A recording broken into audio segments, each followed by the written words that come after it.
si c'était du brie de mots. Ha, ha, sacré Charlemagne, sacré Charlemagne. Ta-da-ta-ta, bonjour à tous, merci d'être avec nous. On est en direct au cœur du Salon de l'Agriculture, au cœur de ce hall 3, avec la confrérie du brie de mots. Ça sent bon là-dedans et ça fait partie du paysage. Ici, au cœur de ce hall, on est au cœur des régions. Merci messieurs, bon courage pour cette grande aventure. Vous êtes bien ici, hein. Vous avez l'air d'être heureux avec votre brie sur la tête. Vive le brie. Merci beaucoup. Crème, onctueux, savoureux. Ben voilà, ça, maintenant on est calé niveau brie. Merci messieurs, bonne journée, bon courage. On est au cœur donc de ce hall 3 des régions pour Ensemble c'est mieux. Vous savez, on met en avant nos régions parce que la plus belle région de France, c'est la France elle-même. Et aujourd'hui, on a retenu le grand quart nord-ouest, on va dire, de la France, avec deux régions qui vont s'affronter, entre guillemets, mais surtout mettre en avant leurs produits. Le meilleur de ce qu'ils savent faire, la Normandie et les Hauts-de-France en compétition aujourd'hui avec les ambassadeurs qui présentent Ensemble c'est mieux, chacun dans leur région. Vous les voyez à l'écran, ils vont s'afficher, regardez, Gontran, Jeanne et Anne-Sophie. On va aller voir notre Gontran, aller dans l'ordre des écrans. Bonjour Gontran, comment ça se passe chez vous du côté des Hauts-de-France ? Ça se passe très très bien Thibaut. Bonjour à tous. On est ensemble parce qu'Ensemble c'est mieux, on le sait dans cette émission. Ensemble avec 5 départements parce que les Hauts-de-France c'est le Nord, c'est le Pas-de-Calais, c'est la Somme, c'est l'Aisne, c'est l'Oise. 5 départements mais des milliers de produits merveilleux à découvrir. Les meilleurs produits de France, je ne le dirai jamais assez. Du fromage jusqu'à la bière, mais aussi parce qu'on va en parler dans l'émission, des pommes, délicieuses pommes des Hauts-de-France et des noix de Saint-Jacques, parce que n'oubliez pas que Boulogne-sur-Mer, c'est le premier port de pêche de France. Ici, venez nous retrouver, 450 mètres carrés dédiés aux produits des Hauts-de-France, une vingtaine d'exposants, la moitié sont des producteurs. A tout de suite Thibaut. A tout de suite Gontran, on se retrouve dans un instant à vos côtés. Jeanne Kredling qui représente fièrement la région Normandie. Elle présente l'émission avec Alex Gout. C'est Jeanne aujourd'hui qui est aux commandes, au cœur de ce grand... Je vous vois de loin Jeanne, pas très loin. Il y a l'air d'y avoir de l'animation autour de vous. Hein. Mais oui, bonjour Thibaut, il y a beaucoup d'animation et effectivement je représente la Normandie, la meilleure région, j'ai pas peur de le dire effectivement, et je vais vous présenter des produits. Je vous présente déjà les petits fromages et devinez de quoi on va parler. Il n'y a pas du tout de fromage, on va parler aussi de pommes de Normandie et de Saint-Jacques. Je vous attends pour goûter. Allez, on se retrouve dans un instant. Pareil, la dernière personne à parler, c'est celle qui a choisi les animaux pour nous présenter toute cette émission. C'est Anne-Sophie Roquette, ma complice dans l'émission des Hauts-de-France. Bonjour Anne-Sophie. Bonjour Thibaut. Eh ben, il y a de la biquette autour de vous. Bah oui, regardez, ce sont des petites alpines. Elles peuvent vivre dans toutes les régions de France, donc comme ça, elles nous mettent tous d'accord. Elles font 700 litres de lait par an. Elles sont trop mignonnes. Mais vous voyez qu'autour de moi, et dans ce hall 1 où il y a tous les animaux, il y a la blinde de monde depuis l'ouverture des portes ce matin. J'avais repéré quelques personnes tout à l'heure, mais ça se balade, ça se promène. On va voir, hein, je vais rencontrer quelqu'un de très cool et de très sympa. Tenez, regardez, madame. Bonjour, vous venez de où? Bonjour, de la Manche. De la Manche. La Manche, c'est pas très loin de la Normandie, ça. Hein. Cherbourg, c'est Voilà, la Normandie, hein, voilà. hein. Bon, bah, Jeanne, hein, j'ai pas fait exprès, mais j'ai trouvé quelqu'un de chez toi. Ça fait combien d'années que vous venez du côté du salon de l'agriculture? C'est la 3e ou 4e fois. Et alors, pourquoi vous revenez pour la 3e, 4e fois? Parce qu'on aime bien, on est de milieu agricole, on a travaillé en milieu agricole toute notre profession et on aime bien. On est venu voir les vaches normandes. Eh ben moi aussi, je vais voir les vaches normandes. Vous voyez, je vais aller voir Muscade. Bonne journée, madame, et bon salon. Je vais aller voir Muscade. Pourquoi Muscade? Eh bien, parce que Muscade, elle a remporté un prix. Le prix jeunesse. Regardez comme elle est jolie, Muscade. Elle est magnifique. Quelle belle vache. Mais la star du salon, the star of the SIA, c'est Imminence, une vache bleue du Nord. On ira la voir dans quelques secondes. En attendant, Thibaut, eh bien, les vaches rousses, blanches et noires sur lesquelles tombe la pluie. Et les cerisiers blancs made in Normandie. Merci Anne-Sophie. On se retrouve dans un instant avec Imminence, notamment la star sur la fiche du Salon de l'Agriculture. L'avantage du Salon de l'Agriculture, c'est que ça mange. Ça mange dans tous les sens. Qu'est-ce que vous êtes en train de manger là? Alors, on est en train de manger de la terrine de foie de volaille. Ça a l'air de plutôt bien se passer. Ça se passe bien, c'est plutôt bon. C'est le but du jeu, c'est de venir goûter, découvrir les produits. Exactement, des producteurs de région en fait, et vraiment connaître les produits locaux. Eh ben, vous avez fait le bon choix. Merci beaucoup d'avoir répondu en direct. Elles ont fait le bon choix parce que regardez, on est au cœur du restaurant des régions. Le décor de France 3 est planté en plein milieu de ce hall 3. On vous y attend nombreux. Tout de suite, c'est le sommaire en images. On va parler du bio notamment. Aujourd'hui dans Ensemble c'est mieux, nous apprendrons tout de l'agriculture biologique en France. Et des secrets de l'égérie de ce salon de l'agriculture, notre chère imminence. Nous découvrirons également la pomme sous toutes les formes. Et enfin, notre feuilleton de la semaine, Chloé François a enfilé ses bottes, direction la future ferme pédagogique de Léna et de son mari. Et aujourd'hui, tout ce petit monde s'en va à la pêche au matériel. Préparez-vous, car ils n'ont pas chômé. Et voilà un gros programme. On est ici donc autour de cette magnifique table richement décorée des produits de la région et notamment des Hauts-de-France et donc de la Normandie puisque c'est aujourd'hui ces régions qui sont à l'honneur dans Ensemble, c'est mieux. Le plateau autour pour en parler avec moi notamment du bio puisqu'on l'a évoqué dans le sommaire. Pauline C, responsable communication d'Aprobio. Vous niveau bio, vous êtes calé. Oui. Très calé. Oui. Vous avez plein de choses à nous raconter, on va découvrir des choses avec vous. Et vous allez peut-être aussi apprendre des choses, vous allez voir. Parce Bien sûr. Les éleveurs qui sont à vos côtés ont des choses à raconter aussi. Thomas Vecten, vous êtes éleveur de volailles en Picardie.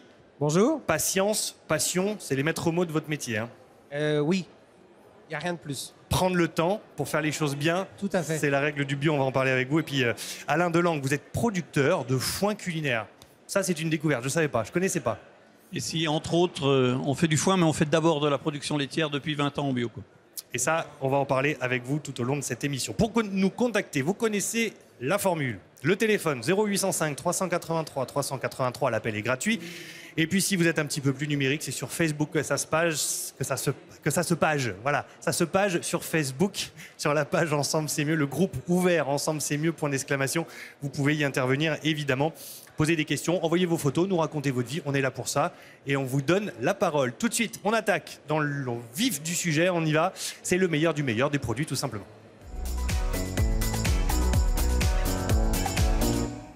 Et parmi ces meilleurs produits, on va commencer par la Normandie. Il a bien fallu faire un choix. On va retrouver Jeanne en direct du côté de ce grand et immense stand très animé de la Normandie. La Normandie, c'est une immense région, évidemment. Vous la voyez, Seine-Maritime, Eure, Orne, Calvados et Manche. Jeanne, vous avez plein de choses à nous parler.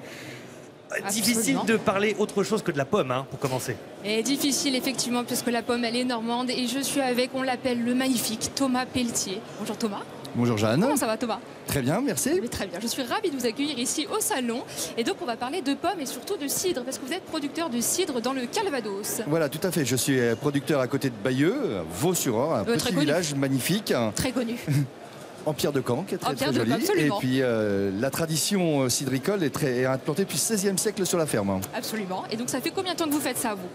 Alors moi je suis installé depuis 20 ans et donc ça fait 20 ans que je suis producteur de cidre. D'accord. Et votre cidre, je suppose, il est bon? J'espère. Parce qu'on a les meilleures pommes.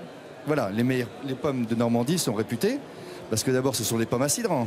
Tout à fait. Qui sont très goûteuses puisqu'elles sont amères ou douces amères. Et puis le terroir sur lequel elles poussent va en plus développer des arômes supplémentaires qui font que la réputation du cidre de Normandie et des pommes de Normandie. Très bien. Et vous nous avez amené un petit, alors ce qu'on appelle, c'est quoi? Cidre de glace. Alors qu'est-ce que c'est que ça? J'ai jamais entendu parler de ça, moi. Le cidre de glace est une nouveauté qu'on a produit depuis 4 ans maintenant. En fait, on fait fermenter pendant tout l'hiver le cidre, comme classiquement, dans des grandes cuves. Et à la fin de l'hiver, on le congèle. Vous le congelez? Étonnant, ça. Et quand on congèle le cidre, en fait, il y a une alchimie qui se produit. C'est-à-dire que ça fait un gros glaçon au milieu, un iceberg. Et à l'extérieur, il y a une partie qui reste liquide. Et du coup, ça finit comme ça? Et cette partie liquide, on l'a mis en bouteille. Mais c'est super.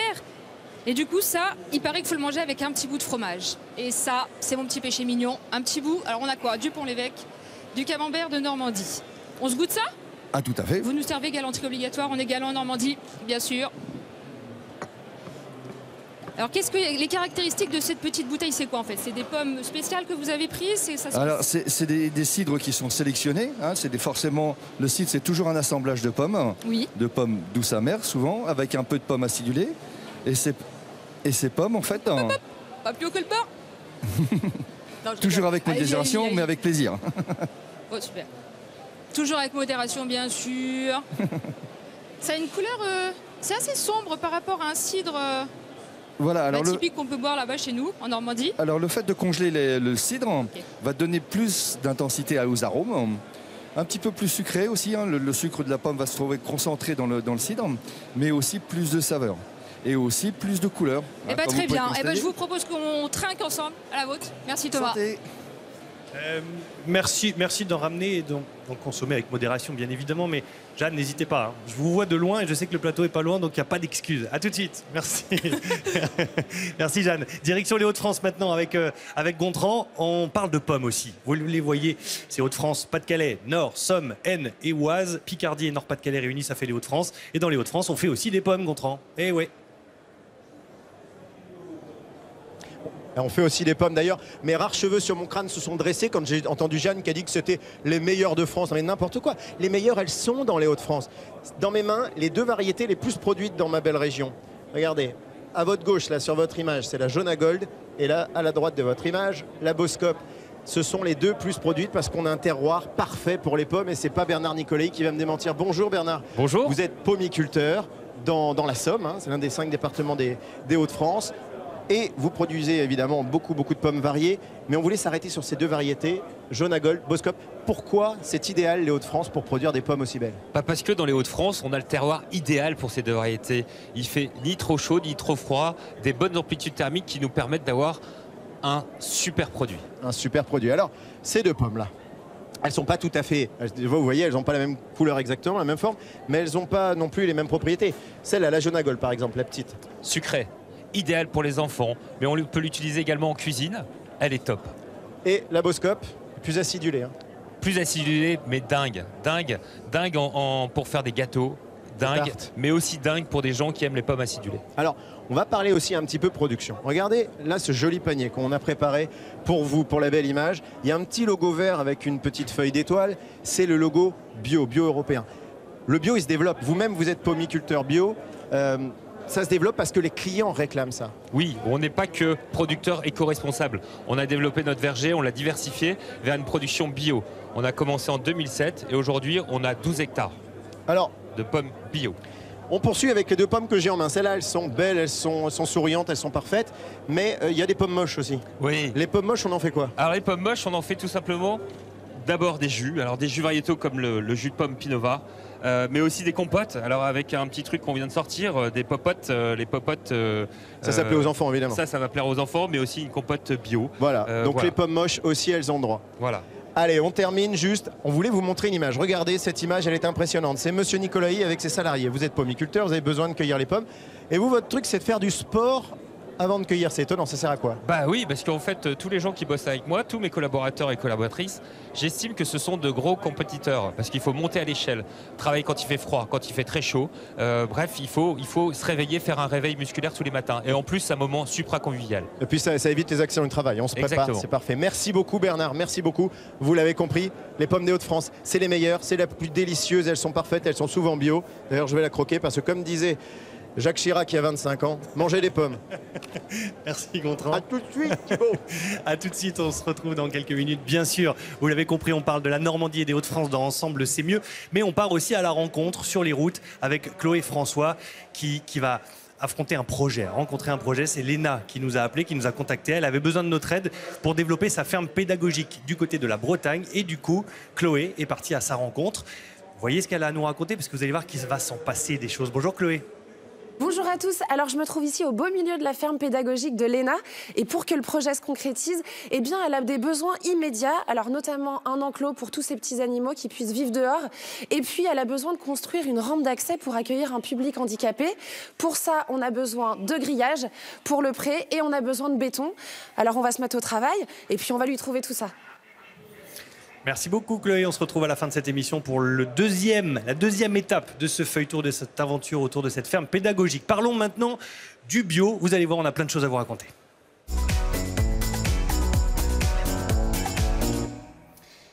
Vous voulez tout savoir sur le bio, il y a des dizaines d'informations partout, on a eu du mal à faire le tri, mais voyez un petit condensé, un petit résumé en images et on en parle juste après tous ensemble sur ce plateau. Non, pas cette poire, elle a une forme trop bizarre. Et cette clémentine, elle n'est pas assez ronde. Vous vous croyez parfait, vous? Avec le bio, la forme n'est pas toujours parfaite, mais le goût est là. Et en plus, c'est bon. Bon pour la nature, pour la planète et la santé. Figurez-vous que la révolution du bio n'est pas récente. Elle remonte aux années 20. Les médecins, les agriculteurs et même les consommateurs se sont dit que pour être heureux, il fallait vivre sainement. Mais c'est en 1991 seulement qu'une loi européenne encadre l'agriculture bio. Et le mot d'ordre, c'est respect. Respect pour les agriculteurs, les animaux et surtout la terre. Pas de pesticides dans les pommes et interdiction de donner des antibiotiques à Marguerite la vache pour la soigner. Que du naturel. Et respect aussi des saisons. Pas de fraises en mars chez votre petit producteur du coin, mais souriez car vous achetez un produit sain et bien meilleur pour votre santé. C'est la fête à la vitamine C, au fer, au magnésium et aux oméga 3. Vous ne mangez pas la peau? Malheureux! C'est dans la peau que l'on trouve le plus de nutriments et de vitamines. Et cette peau-là, elle est garantie sans produits chimiques. En 2017, 9 Français sur 10 ont consommé du bio, même si ça coûte 30% plus cher. Aujourd'hui, en France, le bio, c'est 8 milliards d'euros de chiffre d'affaires, 1,8 million d'hectares et plus de 47 000 agriculteurs. Et n'est pas bio qui veut, il faut porter le logo européen et la marque AB. Alors, elle vous file toujours le cafard, cette carotte tordue? Elle est tordue cette carotte, mais elle est bonne puisqu'elle est bio pour vivre heureux. Mangeons sainement. Pauline, c'est pas vous qui allez me dire le contraire. Vous êtes responsable communication d'AproBio. On va parler ensemble du bio dans les Hauts-de-France. D'abord, est-ce que le bio maintenant est clairement installé dans le paysage alimentaire des Français? Il est installé de plus en plus. Après, là, on va parler des Hauts-de-France. Les Hauts-de-France, c'est très mal. Enfin, la région est très mal placée en termes de production, de vente. Pour quelle raison? Diverses raisons, tant au niveau des qualités de terre qu'au niveau de l'habitude des consommateurs qu'il faut changer. On a des producteurs, des transformateurs et distributeurs de plus en plus présents, mais il y a encore beaucoup de travail à faire. Beaucoup de travail et beaucoup de méfiance aussi. Écoutez la question de Cécile, elle nous a envoyé une petite vidéo parce que effectivement, on dit que c'est bio, mais est-ce qu'on est sûr que c'est bio? Et on comprend son inquiétude, écoutez-la. Bonjour, je m'appelle Cécile, j'habite à Chevincourt dans l'Oise près de Compiègne. Je souhaite vous poser une question concernant l'agriculture biologique. Je travaille dans un village à Chevrières et ce village est entouré de champs dits d'une agriculture biologique. Cependant, il y a un couloir aérien, une autoroute, une ligne TGV et une usine. Donc je souhaite savoir comment peut-on prétendre faire cette agriculture bio et quelles sont les normes françaises et les normes européennes concernant l'agriculture biologique. Je vous remercie et à bientôt. Au revoir. Voilà, c'est le combo, il y a la totale. Mais effectivement, on comprend son inquiétude parce qu'on lui dit que ce qu'elle mange est bio, mais elle a quand même, c'est légitime qu'elle ait des doutes finalement. Oui, après là où il faut faire la différence, c'est que là... on est complètement dans l'agriculteur qui fait sa production, qui va lui faire les efforts pour produire de façon plus éthique en respectant les animaux, la terre et l'eau, avec les produits naturels en priorité. Il va aussi faire des efforts pour implanter à distance des zones polluantes, donc soit avec de la surface beaucoup plus loin, des exploitations polluantes, on va dire, ou sinon il peut aussi faire des efforts en mettant par exemple des haies qui vont faire barrière naturelle. Après, produire bio, c'est une démarche éthique. Malheureusement, les producteurs bio ne sont pas à l'abri de prendre l'environnement pollué autour. Donc là, ce qu'il faut pointer du doigt, c'est pas le producteur qui fait du bio, mais bien l'environnement alentour qui n'est pas propice. Mais c'est difficile d'établir une limite nette. Alain, c'est pas vous qui allez me dire le contraire. Vous êtes producteur de foin culinaire. Vous nous en avez ramené sur ce plateau du foin culinaire. D'abord, qu'est-ce que... Enfin, non, avant de dire ce que c'est, on va répondre à l'explication de Pauline. Comment délimiter une frontière nette entre la partie bio et la partie qui n'est pas bio? C'est pas évident. Alors, il y a une chose qu'il faut savoir, c'est que la bio, c'est une obligation de moyens. Et cette obligation de moyens, elle a un rôle hyper important depuis plusieurs années. C'est qu'elle a le rôle de faire changer globalement le système agricole et le système de production. Et c'est un partenariat entre des producteurs, des transformateurs et des distributeurs qui a fait naître la bio. Et on voit bien cette coopération avec tous les acteurs d'une filière amène aujourd'hui à la confiance de la bio. Alors, la question qui a été posée, évidemment que la bio n'est pas dans une bulle. Et j'espère qu'on va pas demain faire de la bio dans des bulles, parce que ça va être très grave, quoi. Mais par contre, plus il y aura d'agriculteurs en bio, plus les problèmes qui ont été soulevés risque de disparaître. Parce que voilà, on ne peut pas empêcher, effectivement, il y a des agriculteurs qui pulvérisent, enfin qui utilisent des produits de traitement autour d'une ferme bio. Voilà, on fait le maximum, comme le disait tout à l'heure Pauline, je crois, c'est ça. Oui, c'est ça. Et donc on fait le maximum avec des haies et tout, mais derrière ça, il y a effectivement le risque peut y avoir des risques de contamination, en sachant quand même que les contrôles, dans les contrôles, il y a aussi des analyses de fait. C'est pas du systématique, mais à n'importe quel moment, un contrôleur peut emmener un produit, l'analyser et le déclasser. Très bien, merci beaucoup. On va parler maintenant du temps, de la patience, de la passion pour ces éleveurs bio. On a sur ce plateau avec nous Thomas Vecten, qui est éleveur de volailles dans les volailles de l'Ourcq, c'est à Billy-sur-Ourcq, en Picardie. Vous êtes membre du réseau Bienvenue à la ferme. Vous êtes en reconversion du bio. Oui, exactement. Reconversion, ça veut dire que vous êtes séduit par l'idée qu'il faut basculer en bio. Oui, moi je suis parti d'un constat en fait de me dire qu'est-ce que j'ai à disposition autour de chez moi pour faire quelque chose d'intéressant pour mes volailles. Alors il y a le temps et vraiment les céréales qui sont produites pour les nourrir, le plein air, l'herbe, etc. Donc tout ce que j'ai vraiment à disposition pour faire un bon produit. Mais après il y a aussi les produits de saison qui sont importants. Donc moi je suis dans une optique où on cherche on étudie en fait le projet bio avec mes parents parce que c'est eux qui produisent les céréales pour nourrir mes volailles. Donc à partir de ce moment-là, tout l'échelon sera bouclé et on pourra en fait faire quelque chose d'intéressant. C'est une affaire de famille et une affaire de cœur et une affaire de conviction aussi. Écoutons le témoignage maintenant de Grégory. Il est dans le sud de l'Avesnois, c'est dans les Hauts-de-France bien sûr, et il nous parle de sa passion pour le bio et surtout de sa patience et la patience nécessaire qu'il faut avoir. Écoutez-le. Grégory, éleveur à la ferme du Beau Pays, dans les Hauts-de-France, le sud avesnois. En bio depuis 20 ans maintenant, donc j'élève des races rustiques, des Highlands, des Angus, du porc du Roc et du mouton de Soye. Donc tout est bio, donc la différence entre moi et un conventionnel, c'est que je n'utilise pas du tout de produits chimiques. Ni antibiotiques, ni pesticides, ni fongicides, rien du tout. Y compris dans les charcuteries, parce que toute ma viande est transformée à la ferme. Donc c'est aussi nature, du sel de Guérande, du poivre bio. Donc la différence entre moi et un autre éleveur conventionnel, c'est qu'il faut du temps. Il faut 4 ans pour faire un bœuf Highland. Donc il faut de la patience et de la bonne herbe. De la patience et de la bonne herbe. De la bonne herbe, justement, est-ce qu'on peut leur donner du foin culinaire, parce que du coup j'ai pas dit ce que c'était, mais c'est un foin qui se mange, un foin qui intègre la nourriture. Alain, vous êtes producteur de ce foin. Alors ça ne se mange pas, le foin ne se mange pas. Parce qu'on n'a pas un appareil digestif comme la vache pour transformer le foin. Mais par contre le foin a une odeur et dégage des saveurs. C'est ce qu'on voit à l'image, là, vous le faites fumer, vous le faites brûler, voilà, ça dégage. Là, c'est pas moi, c'est un chef étoilé. Oui, vous n'avez pas les mêmes cheveux. Moi, je suis pas capable de faire ce qu'il fait.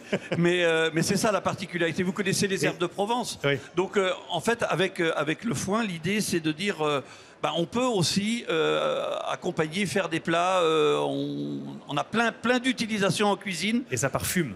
Ça parfume. C'est du parfum. Ça parfume, voilà. C'est ça. Très bien, merci beaucoup. On va écouter une autre question, parce que c'est ça le principe d'Ensemble c'est mieux. Vous vous filmez, vous prenez votre téléphone, tout simplement, vous vous filmez, vous nous posez une question, vous nous l'envoyez, on la diffuse si elle est en lien avec l'émission, bien sûr. On va parler du bio étranger. Est-ce qu'il faut le considérer avec la même attention que le bio français? On est un petit peu chauvin. Écoutons la question de Quentin, il habite à Valenciennes. Bonjour, je m'appelle Quentin, j'habite à Valenciennes, je suis en service civique à l'épicerie solidaire pour les étudiants l'Agora Valenciennes. J'ai une question sur le bio. Est-ce que les produits bio importés sont-ils aussi bons pour la santé que les produits bio locaux? Alors, Pauline, est-ce qu'on peut... Voilà, comment considérer le bio, on va dire européen déjà, quand on voit un produit, je sais pas moi, polonais avec l'agriculture bio, est-ce que ce sont les mêmes normes et les mêmes conditions que le bio, notre bio français à nous tout simplement? Alors sur les produits bio, il y a 2 cas qui vont se poser en import. C'est-à-dire qu'on a dans un premier cas, par exemple, des pays qui ont des cahiers des charges qui sont propres à leur pays, mais via une convention une convention permettra en fait de faire le lien entre ce cahier des charges national et le cahier des charges européen pour l'équivalence. Donc là, pas de problème pour le pays qui exporte, ça passe directement, ça peut se faire distribuer sans problème. Deuxième cas, le pays n'a pas de cahier des charges propre. Dans ce cas, si besoin d'export, on aura un organisme certificateur qui va venir en tampon pour vérifier que la production correspond au cahier des charges européen. Si c'est le cas, les produits pourront passer les frontières. Si ce n'est pas le cas, ils ne passeront pas. Et du coup, on n'a aucune chance de le retrouver dans les commerces français. Non, non, tous les produits labellisés sont vérifiés par des experts. Est-ce que, de manière générale, vous pouvez répondre l'un et l'autre en disant, parce que souvent on se dit, est-ce qu'un jour, l'ensemble de l'agriculture française pourra devenir bio? Est-ce qu'on est capable aujourd'hui d'alimenter un pays comme la France uniquement avec des produits sur lesquels il y a le petit logo, il y en a plein mais c'est petit, je n'arriverai pas à vous le montrer, mais le petit logo, vous le connaissez avec la feuille, ce petit logo vert que l'on voit là et qu'on reconnaît. Est-ce qu'on a des chances un jour d'avoir une nourriture 100% bio en France? On a des chances, j'ai envie de dire que ce n'est pas une question de chance, c'est une question de volonté. Oui. C'est faisable, enfin, on peut tout produire en bio, la seule condition c'est la volonté. Et ça, ce sera la chose, si les gens ont envie, si les professionnels le peuvent et qu'ils ont vraiment cette envie-là, il n'y a pas de raison qu'on n'y arrive pas. Thomas, vous avez forcément un mot à dire. Vous êtes lancé dans le bio, c'est que vous y croyez et vous pensez que... Alors, je ne suis pas encore lancé dans le bio, je suis vraiment dans le processus de la reconversion avec la Chambre d'agriculture. Elle est possible, mais ça va prendre du temps, encore une fois. Mais il y a des possibilités qui sont à faire. Et en fait, le fait d'importer aussi des produits bio de l'étranger, il faut d'abord aussi penser local. Et c'est ce que Pauline disait, c'est le bio local. C'est aussi ça qui est important. Donc c'est possible avec un peu de patience et un petit peu de conviction, vous confirmez, Alain? Oui, non seulement c'est possible, mais je pense que ce sera obligatoire parce que l'intérêt de la bio, c'est de travailler sur la durabilité de l'alimentation.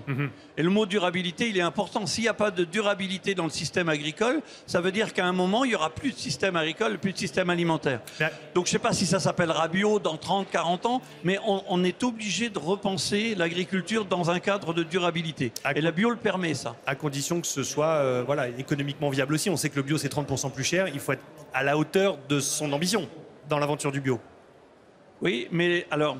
On a fait une agriculture pendant des années en disant on va baisser le prix de l'agriculture pour que tout le monde ait accès à l'alimentation. Ouais. On aurait pu penser à l'inverse, on va donner du pouvoir d'achat à tout le monde pour pouvoir se nourrir correctement. On peut pas jouer avec la qualité et la durabilité parce que c'est l'enjeu de l'humanité qui est derrière. Très bien. Bon, restez avec nous, on va continuer à parler du bio dans un instant. Mais je sais que Anne-Sophie nous attend du côté du hall 1 parce que Anne-Sophie est avec une star, on va la retrouver dans un instant. Le meilleur du meilleur des régions, c'est maintenant. Regardez. Anne-Sophie est accompagnée d'Imminence et Imminence, et ouais, c'est elle, la grande star, c'est elle sur l'affiche du salon. Yes, it's the star of the salon. Je vous l'ai dit, regardez comme elle est belle. Imminence, elle a 5 ans. Elle est née en septembre 2013 et c'est une bleue du Nord. Mais je dirais à la rigueur que ça n'est pas la seule star de ce salon, puisqu'elle est star grâce à toute une famille d'éleveurs, de passionnés. Et dans cette famille, il y a ma petite star à moi, Lucie, 17 ans, qui est apprentie éleveuse. Et bien évidemment, Lucie travaille avec papa, maman. Bonjour Lucie, alors 17 ans. Tu as été convertie par ton papa et ta maman, passionnée toi aussi des Bleus du Nord. Oui, depuis toute petite, je suis dedans et franchement, je suis très contente de pouvoir travailler sur l'exploitation avec mes parents et mon frère qui est revenu au mois d'octobre. Puis on est très content de pouvoir représenter Imminence aussi au salon. On est très content évidemment qu'Imminence ait été choisie. Moi, je te le cache pas, hein, quand j'avais découpé ça dans les médias, dans les petits journaux, j'avais dit yes, une vache des Hauts-de-France qui est la star du salon cette année. Alors parle-moi de cette race, les Bleus du Nord, parce que c'est une race qui a failli disparaître. Oui, après la Seconde Guerre mondiale, il y avait presque plus de Bleus du Nord. Et grâce à un noyau de 25 éleveurs, tous très très passionnés par cette race, on a réussi à maintenir un petit effectif de 570 Bleus du Nord inscrits au contrôle laitier. Et donc, ce qui fait qu'on essaye de préserver maintenant cette race menacée. Alors, la Bleue du Nord est une vaste race mixte. Hein. C'est lait et viande, évidemment. Tu dis 570 vaches au contrôle laitier. Pourquoi toutes ces vaches se situent justement à la frontière entre la Belgique et la France, du côté de l'Avesnois? Bien, puisque la Bleue du Nord, son milieu préféré, j'ai envie de dire, c'est le bocage, c'est l'herbe. Et donc, l'Avesnois, c'est vraiment le milieu parfait. Comme ça, elles peuvent brouter dans les prés et voilà, elles mangent l'herbe. C'est une vache qui n'a pas beaucoup besoin de grand-chose. L'herbe lui suffit pour produire ses 5000 litres de lait, quoi. Oui, elle fait plus de 5000 litres de lait, c'est quand même important à signaler. Alors, vous me voyez triturer dans mon dos, c'est parce que je vous entends plus. J'ai plus de retour, donc je ne sais pas si... Voilà, donc tout va bien. Regardez, je tiens dans les mains un petit pavé bleu. admirez-moi ce fromage.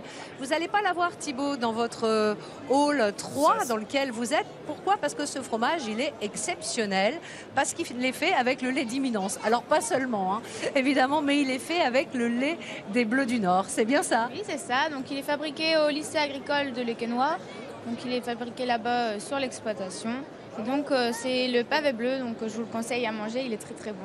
Hop, hop, hop, hop, Anne-Sophie. Il paraît qu'il est excellent avec des poires, c'est vrai? Oui, ça c'est vrai. Oui. Alors il est un peu persillé, il a un petit peu une couleur grise, il ressemble un petit peu à la pierre bleue qu'on trouve beaucoup dans l'Avesnois. C'est un secteur où on a beaucoup de pierres bleues. Je vous invite vraiment à y aller, tous ces bocages, tous ces champs. Alors Lucie, toi, qu'est-ce que tu espères faire plus tard? Continuer à travailler avec tes parents ou prendre ton indépendance? Alors ça c'est une bonne question, mais j'aimerais continuer à travailler sur l'exploitation avec des Bleus du Nord. Donc mon frère aimerait s'installer aussi, donc pourquoi pas s'installer à deux. Le futur nous le dira. Bon bah écoute, on verra bien. Juste une dernière question. Qu'est-ce qu'elle va devenir, cette petite Imminence après le salon? Ma vache connectée? Mais on espère qu'elle nous fera encore beaucoup de litres de lait et beaucoup de petits veaux pour que la relève soit assurée. Et ben voilà, Thibaut, je vous laisse, la star du salon, 3 fois maman, la dernière fois, c'était en novembre. Un super fromage, que des stars autour de moi. Ouah, c'est le bonheur, le salon de l'agriculture. Avec Ensemble, c'est mieux, c'est vrai. Ah oui, ça c'est vrai. Merci beaucoup Anne-Sophie. On se retrouve tout à l'heure pour terminer cette émission. C'est l'heure maintenant du feuilleton.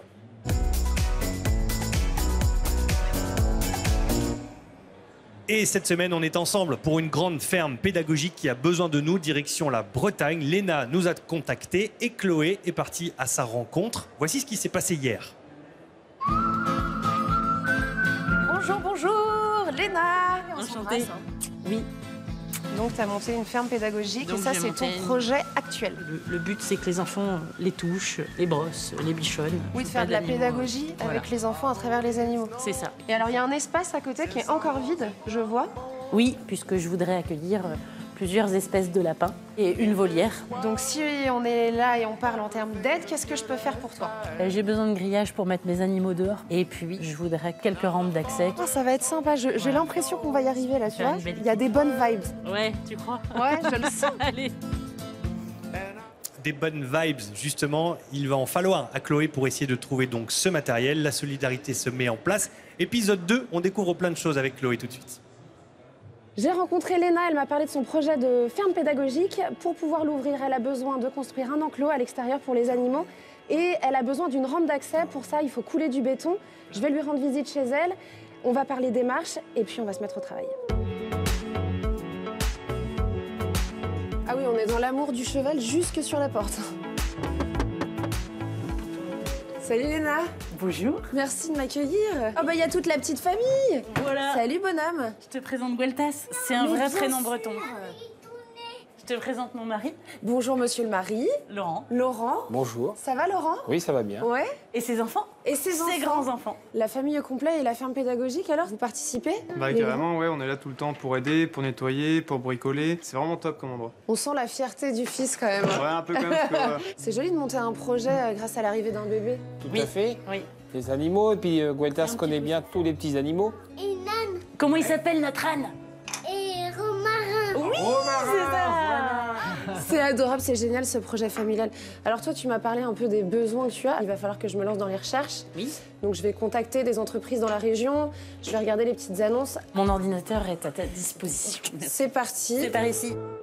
Alors je vais commencer par les clôtures, matériel, location, bétonnière. Alors... Chloé? Oh, t'es concentrée. Hein. Je suis à fond. Je t'amène un petit café? Ah oui, avec plaisir. La passion du cheval, jusque dans le café. J'oublie pas les petits lapins, il y a bien des gens dans le coin qui en donnent. Et ce serait super de les ajouter à la ferme pédagogique. Bon, alors, recherche super. On peut trouver ce dont on a besoin dans la région. Là, on va aller faire le tour des magasins. Ça vous dit de venir avec moi? On y va ensemble? Évidemment, ouais, on y va ensemble. En revanche, pour les clôtures, je suis pas sûre que ça rentre dans un coffre de voiture. Vous avez une remorque ou quelque chose? Je vais chercher la voiture avec le vent. C'est quoi le vent? C'est ça le vent. Eh ben, il est beau, ton vent. Voilà. Et il va bien nous servir.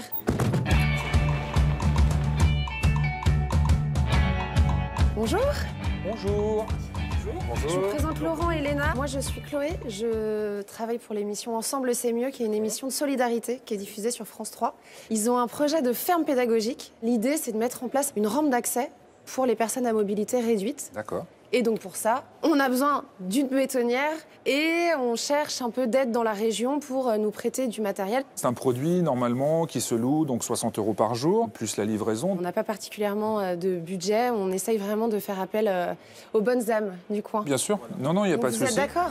On est d'accord, on vous demandera juste des garanties, tout sera compris dedans, il n'y a pas de problème. C'est vraiment adorable. C'est un joli geste pour l'avancée des travaux pour la ferme pédagogique. Voilà, ce sera cette bétonnière qu'on vous livrera c'est super sympa. quand vous nous la demanderez. Je vous laisse ma carte. Écoutez, merci beaucoup. Vous nous appelez. Merci beaucoup. Merci pour votre geste. Je vous remercie. Merci votre équipe aussi. Merci de votre venue, merci d'avoir pensé à nous. C'est un plaisir. Et on vous dit très bientôt. C'est une bonne nouvelle. Hein. C'est une très bonne nouvelle. C'est génial. Très bel élan de solidarité, mais c'est pas fini. On fléchit pas parce qu'il faut encore qu'on trouve du grillage pour l'enclos pour que les animaux puissent mettre le nez dehors. Alors on y va, on s'active.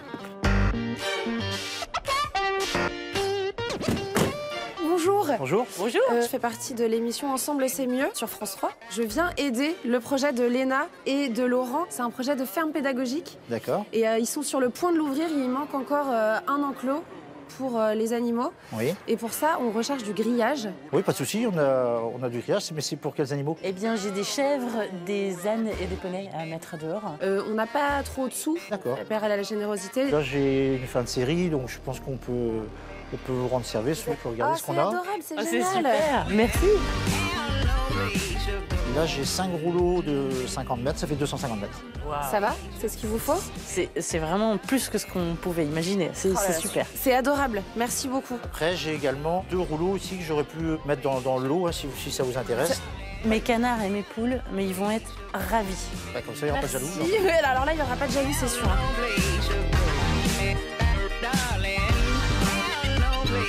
Et voilà, c'est chargé. C'est chargé. Merci, vraiment, merci du fond du cœur. Un grand merci. Ouais, bah, ça fait plaisir de faire plaisir, comme on dit. Donc, bon courage à vous pour votre projet. On est parti. Et on n'a pas vérifié la qualité du grillage. Viens avec moi. On l'a quand même. Allez, viens avec moi. Attendez. Allez, viens avec nous. nous. Un tout petit peu l'arnaque. Il est parfait, hein? Il est impeccable. Mais non, mais vous allez pas me laisser là. Allez, salut. Au revoir Chloé. Salut. Tu peux nous dire au revoir, hein? Bon bah, on a tout ce qu'il faut. Maintenant, retour à la ferme. On le posera plus tard. On espère rentrer en un seul morceau. Hein. Doucement avec les virages quand même.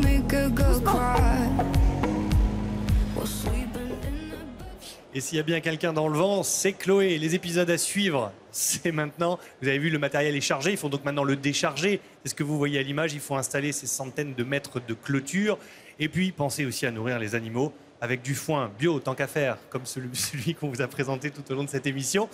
Et puis, finalement, il n'y a pas que les animaux qui mangent. Moi, j'aimerais bien qu'on mange un petit peu sur ce plateau, parce que depuis tout à l'heure, on voit des choses. Il y a des coquilles Saint-Jacques, on va en parler tout à l'heure avec Gontran. Mais il y a aussi, regardez, ces magnifiques légumes de toutes les couleurs. Merci beaucoup. Regardez, ça vous dit un petit morceau avant de parler justement de l'importance de communiquer ces petits légumes bio. Il y a des carottes noires, je vois des panais, je vois des betteraves. L'importance de communiquer, on l'a vu avec la ferme pédagogique. C'est important de parler de son métier. Vous êtes d'accord avec moi, Alain? Communiquer, apprendre ce qu'on mange et apprendre les saveurs et les goûts, tout simplement. C'est un enjeu fondamental dans une période où il n'y a jamais eu autant de distance entre le monde rural et le monde urbain. Ça s'explique parce qu'il y a eu un exode rural pendant 40-50 ans. Et donc aujourd'hui, on a des générations qui ne connaissent pas du tout l'origine de l'alimentation. J'ai l'impression de ressembler à Bugs Bunny. Quoi de neuf, docteur? Tous les deux juste. Alain, Thomas, l'importance de communiquer, c'est important. Vous passez en bio, c'est important d'en parler de ce que vous faites. Oui. Et puis en fait, le salon, il a aussi cette vocation à mettre en valeur des producteurs qui ont à cœur leur métier. Et l'intérêt, c'est surtout de parler de l'agriculture en positif parce qu'il y a des efforts qui sont faits tous les jours, en fait. Chloé, pareil, vous confirmez?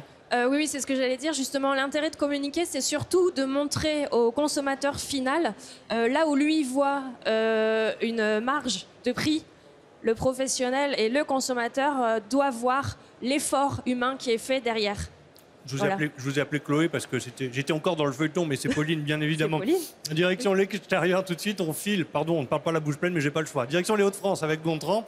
Les Hauts-de-France, c'est le Pas-de-Calais, le Nord, la Somme, l'Aisne et l'Oise. Et là-bas, on parle de pêche, Gontran. Et on parle de pêche, absolument. Regardez, dans cette assiette, elles sont pas belles. Les noix de Saint-Jacques des Hauts-de-France, elles viennent de Boulogne-sur-Mer. N'est-ce pas, Valérie Rouste? Oui, tout à fait. Bonjour, vous travaillez pour cette filière des métiers de la mer qui réunit tous les professionnels de la pêche jusqu'à l'assiette, jusqu'au... C'est ça, avec un collectif qui s'appelle Boulogne-sur-Mer, la mer en direct. Alors là, on le voit, Oui. on va parler des Saint-Jacques juste après, mais d'abord, regardons un peu ces poissons. On le dit jamais assez, Boulogne-sur-Mer, c'est pas n'importe quel port de pêche. Mais non, c'est le premier port de pêche de France et c'est le premier centre européen de transformation des produits de la mer. Bon, alors on vous a dit qu'on allait jusqu'à l'assiette. Mais Allez. avec nous, on va aller voir Yannick. Allez, pardon madame, il y a énormément de monde, hein, ça commence à arriver, regardez, il est, j'ai pas ma montre, hein, mais il est déjà tard dans la matinée. Et regardez, il y a déjà beaucoup de monde, si vous voulez venir au salon, faut pas traîner. Bonjour Yannick. Bonjour. Alors vous êtes chef cuisinier à Étaples, et voilà, regardez. Je vous apporte ces magnifiques Saint-Jacques et vous allez nous présenter une petite recette. Qu'est-ce que vous allez nous faire? Je vais faire un Saint-Jacques risotto sauce champagne. J'ai déjà envie de manger. Valérie, cette Saint-Jacques, évidemment, elle est label rouge. Oui, tout à fait. Les labels rouges, donc c'est les comptoirs boulonnais qui font cette magnifique Saint-Jacques. Donc elle est pêchée par nos flottilles locales et elle est ensuite transformée par nos entreprises de la place de Boulogne-sur-Mer.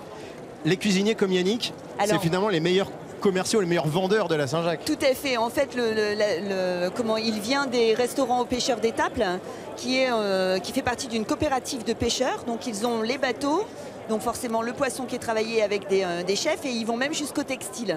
Voilà. Tout est prêt. Allez, regardez, ça crépille, ça sent. Écoutez ça. Déjà, rien que le bruit, ça donne envie de manger. Et alors, vous utilisez une grande cuillère, c'est pas anodin. Ce qui est important, c'est d'utiliser le cuillère, ça permet de ne pas la percer. Et il faut vraiment bien la saisir, elle se rétracte la Saint-Jacques et ça garde les arômes. Donc, le petit truc, si vous préparez à vous mettre à table et que vous faites une Saint-Jacques, c'est utiliser la cuillère. On peut l'arroser et déglacer les sucres avec un fumé de poisson. Alors, à côté, le risotto, on en a parlé. Vous l'accompagnez d'une petite sauce réduite à base champagne. Sauce champagne. Ça tombe bien, ça me permet de vendre aussi d'autres produits des Hauts-de-France. Vous savez qu'on a du champagne dans les Hauts-de-France. Dans le sud de l'Aisne, c'est une zone où on produit du champagne et on le dit jamais assez. Donc dans notre région, finalement, on peut tout manger, de l'entrée jusqu'au dessert. Tout à fait. Bon, bah c'est ce qu'on va faire. Je me sers. Allez, on goûte. Celle-là. Hop. Merci, chef. J'ai le droit de la prendre avec les doigts? Allez. Valérie, Yannick, merci beaucoup de nous avoir présenté ce produit. Bon appétit. Et Jeanne, t'en as pas des aussi bonnes en Normandie, c'est impossible. À tout de suite. On va aller la voir, Jeanne, dans un instant. Nous aussi, on en a des coquilles Saint-Jacques. Eh ouais, figurez-vous sur ce plateau, avec des petits conseils techniques. Moi, le mien, vous prenez cette coquille. Merci, elle est belle. Regardez comme elle est belle. Vous la prenez, vous la coupez finement, un petit coup de citron, et vous la mangez crue en carpaccio. Mais vous avez une autre technique, Alain. Foin, ça doit pas être mal non plus. Fumer au foin, ouais. Avec le foin culinaire. Oui, on fait des poissons, on travaille avec un chef étoilé, nous, qui fait des poissons fumés au foin, et donc je vois ça tout à fait possible. Mais comment vous faites du coup? Vous les mettez dans une poêle et vous faites fumer à côté le foin? Alors là, c'est un peu plus technique. Là. Ah Moi, je suis producteur de foie, je ne suis pas chef étoilé, donc chacun son boulot. Allez, allons voir justement si du côté de la Normandie, dans cette grande région de Normandie, Seine-Maritime, Eure, Orne, Calvados et Manche, avec Jeanne, si on cuisine un petit peu mieux les coquilles Saint-Jacques que dans les Hauts-de-France. Jeanne, Gontran vous a mis au défi. Hein. Alors mon petit Gontran, t'es Saint-Jacques, t'es bien mignon, mais regarde-moi cette Saint-Jacques normande. Je suis désolée, mais elle est magnifique. Et pour nous en parler, je suis avec Éric Desbuis, qui est marieur. Bonjour Éric, vous mariez les gens? Bonjour, bah oui, je suis l'intermédiaire entre le marié et la mariée. Mais c'est super ça, mais en vrai vous êtes marieur. Voilà, c'est ça, en fait, je suis marieur à Dieppe. Oui. Déjà depuis une vingtaine d'années, en Seine-Maritime. Et oui, bien sûr. La plus belle région de France, la Normandie, bien évidemment. À qui le dites-vous? Vous prêchez une convaincue. Donc on est une petite entreprise et marieur, en fait, c'est l'intermédiaire entre le pêcheur qui pêche les coquilles Saint-Jacques à Dieppe, à Port-en-Bessin, sur toute la Normandie, et le consommateur, c'est-à-dire les grossistes dans toute la France, dans d'autres régions de France, et aussi à l'exportation. C'est vrai. Et voilà. On a une vraie réputation, nous, en Normandie, sur nos coquilles Saint-Jacques, puisque quand même, on est les premiers producteurs. On a entre 10 000 et 15 000 tonnes de coquilles qui sont faites par an. Et pourquoi elles sont si bonnes, nos Saint-Jacques? Elles sont bien charnues, bien coraillées. Je mets même un petit coup de doigt pour voir. Oui, voilà, c'est magnifique, ça, mais ça c'est magnifique. Quand c'est bien vivant, ça claque bien. Ouais. Elle se referme bien. Il y a aussi une question de fraîcheur, me semble-t-il. Fraîcheur aussi. Ouais. Depuis cette année, vous avez dû entendre parler que On avait le label rouge. Oui, alors c'est vrai qu'en synonyme de Normandie, fraîcheur. tout à fait, on les a eu on a eu le label rouge en 2002, en 2009 et donc cette année. Voilà, on aurait eu cette ça année à Dieppe.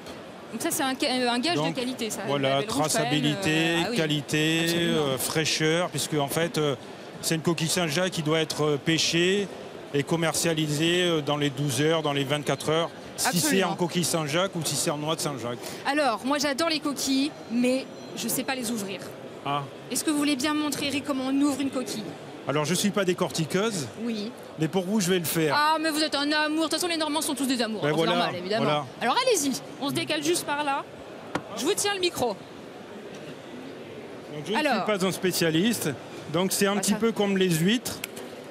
On fait une petite ouverture. Non, mais c'est vachement dangereux, votre truc. Hop. Et là, clac, un petit coup de couteau pour ouvrir. Alors, on va bien montrer à la caméra. Oh, c'est magnifique. Là, c'est la barbe. Donc, on enlève tout ça. Hop. Ah, ça, faut l'enlever. C'est pas, Faut ça se mange pas, l'enlever, ça. Je les l'aurais- grands cuisiniers les utilisent pour les sauces. Vous n'êtes pas un grand cuisinier? Non. Oh, je suis déçue. Je suis un petit peu déçue. Et là, je vais vous mettre au défi de la manger. Ben, bah alors là, mon petit Eric. Elle n'est pas en carpaccio, mais... Mais moi, je vous la mange comme ça, il n'y a pas de problème. Bon, mes filles sont meilleures que Alors, moi faut pour que- décortiquer. Hein. Essayez de mettre la coquille plutôt vers la caméra, qu'on puisse voir cette beauté quand même. Hop. Voilà. Oh, je mange ça comme ça? Voilà. Oh mon Dieu. Excellent. Mais comment on va faire? Bon, je pose votre micro. Bon, alors je vais tenter de goûter cette magnifique coquille. Je mange pas le corail. Hein. Oh, mon Dieu, je la prends en une fois comme ça? Ah, il me coupe le doigt. Voilà. Bon, bah, je goûte. Hein. Et voilà. Ça fait du bien, ça. C'est bon, Jeanne? Ah. Ça forme. Et franchement, c'est super bon. C'est super bon, bah oui. Ouais, carrément. C'est de l'or en bas, l'or blanc. Merci. De l'or en blanc, me dit De l'or en Eric. blanc. Merci beaucoup, Jeanne. C'est son surnom. Et bravo. Alors, les Normands sont très forts, il faut le reconnaître. Les Normands sont très forts. Merci, Jeanne. Merci beaucoup. Direction le hall 1. Et dans le hall 1, il y a les animaux. Là-bas, il y a la star des animaux, Éminence. On l'a vu avec Anne-Sophie. Là, on va parler du jury, je crois, avec un membre du jury d'un concours, tout simplement. Anne-Sophie. Eh ben non, Non eh ben non, eh ben si, mais pas tout de suite. Regardez, regardez Thibaut, moi j'ai craqué. Je suis tombée amoureuse de Jeannette. Vous voyez comme elle est belle, Jeannette. Je vous présente toute la famille David. Ils sont éleveurs de cette race, la partenaise. Depuis combien d'années vous élevez des partenaises? 20 ans.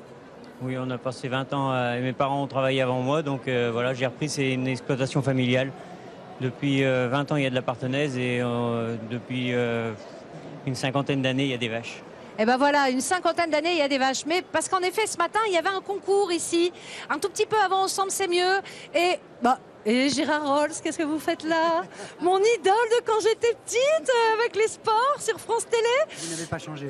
Bah oui, bah vous non plus, vous êtes toujours aussi. Mais qu'est-ce que vous faites ici au Salon de l'Agriculture? J'ai eu la chance d'animer ce matin Le fameux les concours. victoires Ah. des concours, donc des plus belles vaches à viande, les 10 races, et donc Jeannette. Bon, eh ben, on va retourner voir Jeannette tout de suite parce qu'on l'a pas beaucoup vue.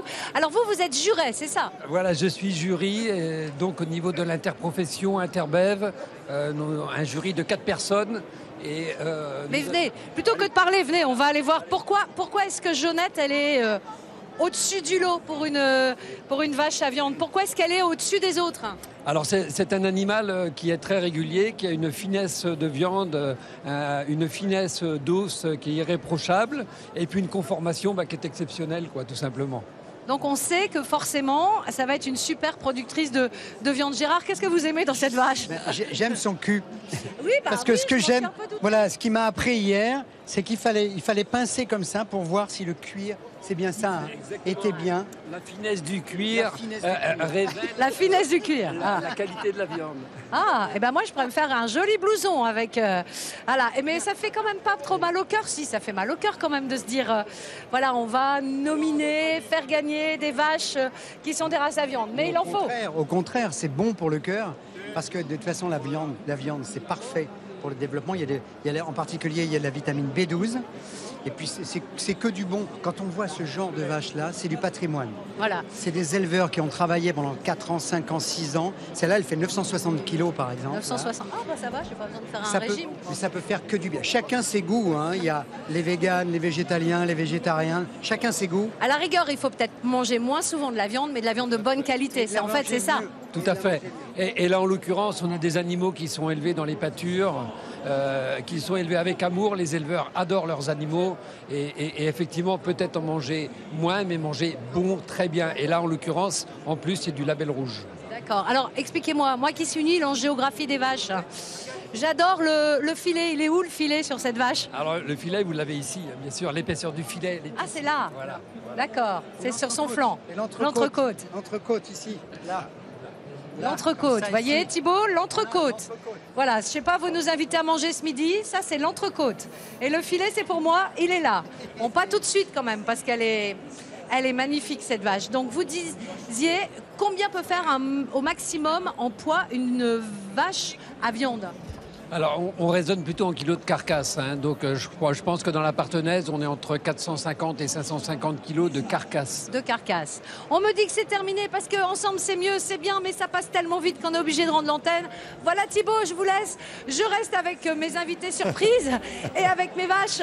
Le cul des vaches. Merci beaucoup. Merci Anne-Sophie de nous avoir présenté cette très belle émission. Ils sont arrivés sur ce plateau parce que finalement, voilà, c'était la Normandie et les Hauts-de-France aujourd'hui à l'honneur dans Ensemble c'est mieux. On est bien ensemble. Hein.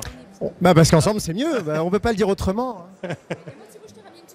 Oh là là, j'y crois pas. Comment elle fait la meilleure élève de la classe là? Tu peux la goûter. Ah oui, bah alors. T'es pas convaincu. Comme on parle, si, mais comme on parle pas la bouche pleine et que j'ai encore 2-3 choses à dire, je vais finir avec ça. N'hésitez pas à nous joindre si vous voulez nous contacter. Il y a 2 solutions. Le téléphone 0805 383 383, l'appel est gratuit. Ou sinon, c'est le grand groupe Ensemble c'est mieux, point d'exclamation sur Facebook. C'est un groupe ouvert, donc vous pouvez y aller, interagir avec nous, envoyer vos vidéos et vos selfies. Merci à tout le monde d'être venu sur ce plateau. Merci de nous avoir présenté le foin culinaire.